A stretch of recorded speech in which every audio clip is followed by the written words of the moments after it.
Musaharah itu keluarga besan. Nah makanya kawin itu disunatno wong liya. Wong liya iku sing adoh. Misalnya misanan itu dianggap masih makruh, khilaful aula. Yang baik itu ya wong adoh. Lah wong adoh pentingnya nanti ada komunitas yang kuat.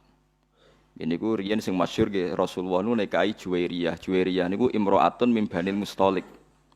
Setelah Nabi nikahi Juwairiyah ku sak kawasan Banil Mustalik yang dulu musuhi Nabi langsung seneng Nabi.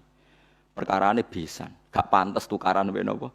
Besan. Makanya orang-orang Banil Mustalik terus memaklumatkan asharu Rasulillah. Jadi banyak sahabat yang ditawan orang Banil Mustalik. Juga sebaliknya orang sahabat menawan orang-orang Banil Mustalik zaman perang. Tapi ketika Nabi menikahi Juwairiyah langsung sama-sama ngelepas tawanan. Gak pantas besane Nabi ditawan. Kan ora lucu toh. Pak Dene bojone Nabi ditawan. IP-ne akhirnya dicolno asharu napa? Rasulillah. Abu Sufyan itu musuh besar Kanjeng Nabi, sak urip-uripe musuhi. Anake Abu Sufyan iku mukminah, melok hijrah teng Habasyah. Ndalah teng Habasyah bojone kabundut. Bojone kabundut mbek raja Habasyi dinikahno Nabi. Waline wali hakim zaman. Abu Sufyan krungu. Nabi wis posisi mantune. Ya akhirnya Abu Sufyan taslim. Ashar ku wis besanan. Nggih pun. Besan niku mandi, wis mandi men. Teng daerah kula nu tiyang sebagian kiai ora cocok mbek Muhammadiyah. Niku cocoke ora krana adu visi. Anake dekne kuliah ora bentuk cah Muhammadiyah, damai men. Wis pokoke kena besan wis bar, ceritane napa bar men. Wong keluarga napa? Besan. Riyen wonten Kiai Jawa Timur malah besanan mbek Umar Irama kelas. Besanan mbek situ. Umar Irama ketakok kiai-kiai. Dandut tesih halal apa haram ya hus menengae. Besanan mbek sinten? Umar Irama. Tenan iku mboten jaren. Tesih haram to ya dangdutan hus perkarane ashar menapa? Ashar. Itu disebut faja'alahu nasabau wasir. Mulane besanan itu penting. Nggih pentinge wau menjadi komunitas. Mulane besanan nek iso beda desa, beda keluarga. Nggih dadi kesunatane nikah iku nek iso iku ora entuk keluarga. Tapi nek wong liya gak prospek nggih monggo nek terpaksa untuk misanan. Nek terpaksa. Ya terpaksa itu misalnya kayak zaman Nabi itu mah enggak ada pilihan Sayyidah Fatimah itu harus nikah sama Sayyidina Ali. Tapi itu ra misanan pas, misanan ponaan. Kadang ada orang yang bantah, "Lah Fatimah kok entuk Ali?" Sayyidah Fatimah itu binti Muhammad binti Rasulullah bin Abdullah bin Abdul Muthalib. Berarti Fatimah dia abah Rasulullah, dia abah Abdullah, dia abah Abdul Muthalib. Ali itu Ali bin Abu Thalib bin Abdul Muthalib. Jadi Fatimah itu tidak misanan, ponaan misanan. Sayyidina Ali misanan itu dengan Rasulullah bukan dengan Fatimah, paham nggih? Lho nggih to, Ali bin Abi Thalib. Muhammad bin Abdullah. Sayyid Abdullah itu kakaknya Abu Thalib. Berarti yang misanan Sayyidina Ali dengan Nabi apa Sayyidina Ali dengan Fatimah? Dengan Nabi, paham ya? Berarti dapat Fatimah itu untuk ponaan apa? Misan. Kadang wong salah kaprah nyongkone Fatimah iku mboten. Nah nek iso niku rabi iku untuk wong ado. Nek iso nak payu maksudnya iki kan bakas. Ya nek ra payu wis piye meneh wis. Setahu saya keluarga fanatik rabi keluarga itu kalau pondok besar ya sido kiri. Tapi itu saja untuk minduan. Ya untuk minduan ming telu, yang misanan cer ya jarang, hampir gak ada. Padahal fanatik dapat keluarga, tapi ya ming telu, ming papat gitu. Ya karena percaya orang luar itu kan ya tidak meyakinkan juga kan. Soalnya terus untuk wong ra jelas kan ya repot juga. Disebut apa faja'alahu nasabau wasira. Jadi eling-eling ya. Nasab itu. Nah terus kalau orang zina itu nasab itu hilang, walinya hakim. Jadi banyak pertanyaan di masyarakat, misalnya ada orang hamil di luar nikah. Nggih hamil di luar nikah. Itu terus dengan kesadaran dua sejoli iki terus diminta dinikahkan kiai. Anak produk gelap ini tidak bisa dinasabkan ke bapaknya. Nggih. Karena agama itu hanya ngakui nasab kalau akadnya sahih, kalau akadnya sahih. Sehingga ini nanti kalau lahir anak perempuan, walinya itu tetap tidak bapaknya. Paham nggih? Meskipun jelas-jelas bapaknya yang bersetubuh, walinya itu hakim. Karena agama hanya ngakui nasab yang dari bapak lewat akad sahih. Makanya sering kejadian di masyarakat itu, wis hamil lagi kawin. Itu kalau mesti pesen, sampean tobatnya diterima Allah karena sudah kawin. Itu harus didukung.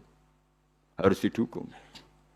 Bagaimanapun dengan menikah kan menghilangkan zina kan, kalau dia tetap berhubungan, kalau tidak nikah kan malah zina. Ya ono kiai sing wong wis ora bener kok dinikahno, itu salah besar. Harus malah cepat dinikahkan supaya hubungannya halal. Tapi nanti anaknya ini nanti enggak boleh jadi diwaleni napa? Bapak. Saya itu pernah menikahkan orang yang kasusnya seperti itu. Ya saya bilang di naibnya, ya sudah istilahnya walinya bapaknya tapi walinya tetap naib. Itu tidak bisa.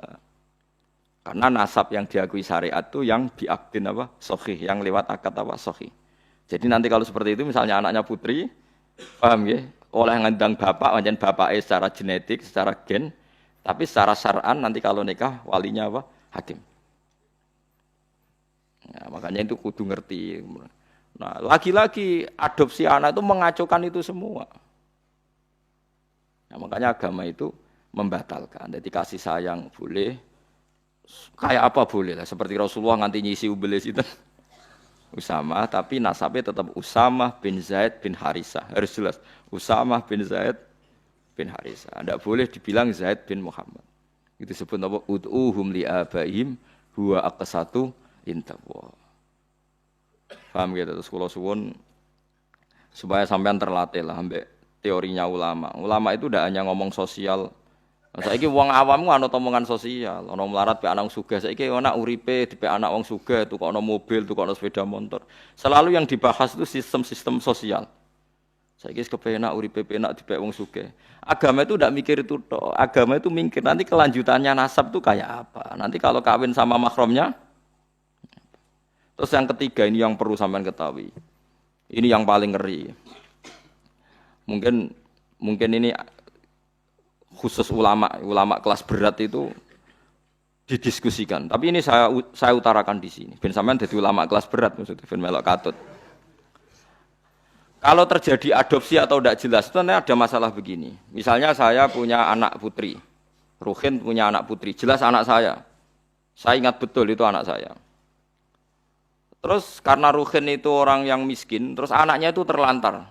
Tapi dia tahu betul kalau anaknya itu hidup di biduan ini. Hidup di biduan ini. Terus Ruhin punya anak lelaki, mau kawin sama perempuan biduan. Enggak jelas. Dia yakin kalau anaknya itu di biduan, tapi tidak tahu siapa.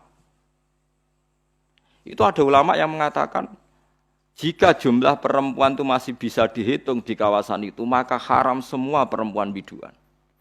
Karena ditakutkan jangan-jangan yang dinikah itu saudaranya kandung. Mulane kena ada anak jogeman hilang. Soalnya ada anak wedok hilang ning Batam. Kowe jek eling betul nak ilange ning kawasan Pulau Gadung misalnya di Jakarta ning Pulau Gadung. Iku semua perempuan Pulau Gadung haram dirabi anak embret mergo dikawinkan kok rabi untuk dulur. Paham nggih? Dan semua ngeri betul itu. Mulane wong nak dia anak kudu jelas manggon ndi saiki melok sapa. Terutama semegatan-pegatan itu. Yo kan yo. Kok dekne ada anak ning Banyuwangi dekne mulane tak elingno bolak-balik. Bejo dekne ketemu tak kon nulisi uripe ning ndi. Karena kalau masyarakat hanya ngomong wis mbok wesli ta ora mangan ta ora, ulama itu kepentingannya lebih dari itu, paham ya? Paham ya?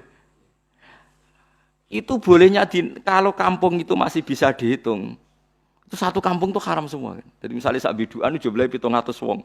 Berarti 700 perempuan itu haram dinikah anak Ruhin sing lanang. Mergo ditakutkan saudaranya. Ya misalnya sampean bantah ngene. Gus, saiki wis modern. Sing dirabi kan jelas. Misalnya anak Pak Rumanto misalnya, atau sing dirabi kan jelas anake Mustafa. Kudu ana seksi tenan anak iku anake Mustafa. Misale padha eleke apa padha apane lah dibuktekno anak miripe iku tenanan. Sampai begitu agama ngatur. Makanya anak ini nomor satu harus jelas rimbanya di mana, alamatnya mana. Ini bukan urusan sosial wedi terlantar. Nanti ada nisa'in mahsurat dan nisa'in ghairi apa? Mahsurat. Dan itu punya akibat haram tidaknya menikah kawasan situ. Nah, kecuali orang maksurat kayak kasus orang-orang Arab yang di Indonesia itu yang kan ada itu peneliti Mekah yang punya keluarga itu dulu kan banyak ketika ada revolusi Wahabi itu banyak ulama Sunni yang diusir, sebagian hidup di Indonesia. Kayak keluarga Syekh Umar bin Jabbar banyak yang hidup di Indonesia. Dia yakin bahwa anaknya di Indonesia. Karena dia sempat nikah orang Indonesia, punya anak di Indonesia, bawang Banyumas, bawang Kudus. Dia ini mamang. Lah berita di Arab, pokoknya dia yakin, nah anakku ono sing Indonesia wedok. Terus anak lanang dia mau nikah orang Indonesia. Lah iku oleh asal ukurannya Indonesia, tapi nak disebut kayaknya di kawasan Banyumas, pas itu isunya di Banyumas. Ya satu Banyumas enggak boleh semua. Tapi tidak sampai satu Indonesia gitu. Paham ya? Masa Indonesia ya repot toh kan. Tapi tentu sekarang itu orang sudah modern ya. Artinya modern itu misalnya sing dirabi kok pesek, cilik, gak mungkin nama anak bapak ini kan ya nanti ya tetap ada lah. Tapi secara umum akibatnya sampai begitu. Jadi saya cerita akibatnya itu sampai begitu.